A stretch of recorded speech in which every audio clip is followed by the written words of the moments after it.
Never trust anyone who has not brought a book with them.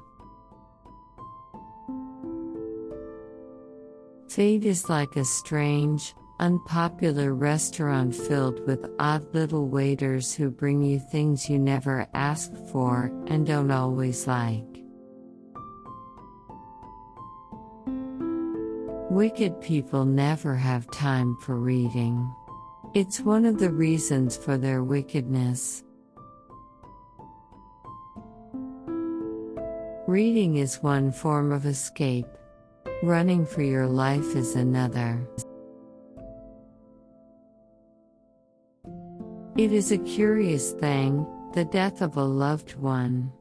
We all know that our time in this world is limited, and that eventually all of us will end up underneath some sheet, never to wake up. And yet it is always a surprise when it happens to someone we know. It is like walking up the stairs to your bedroom in the dark, and thinking there is one more stair than there is.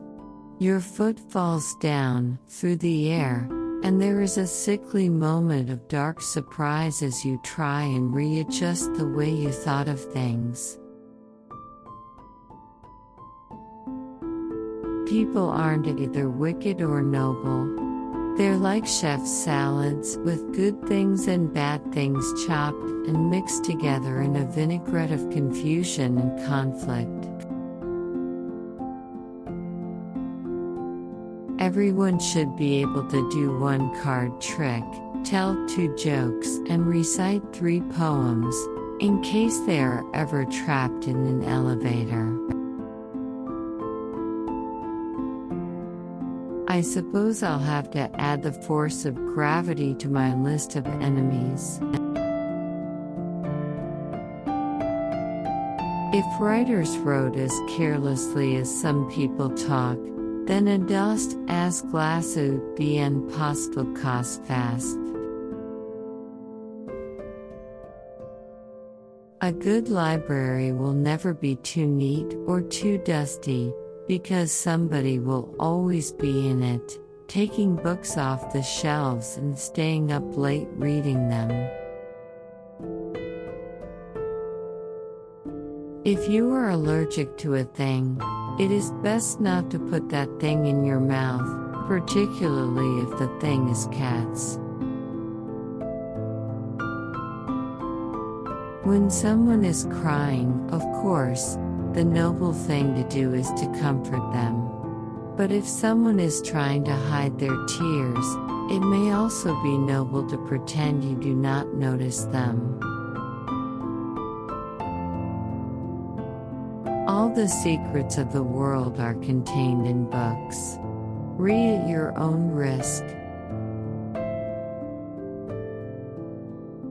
Love can change a person the way a parent can change a baby awkwardly, and often with a great deal of mess.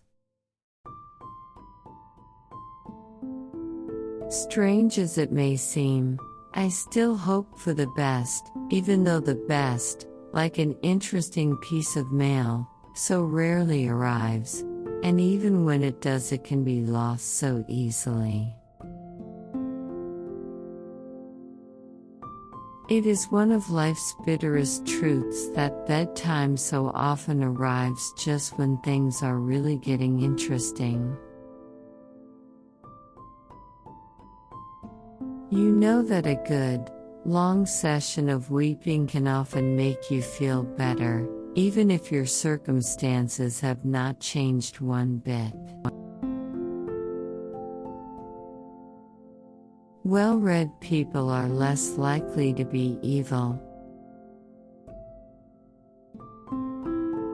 If you are a student, you should always get a good night's sleep unless you have come to the good part of your book, and then you should stay up all night and let your schoolwork fall by the wayside, a phrase which means flunk.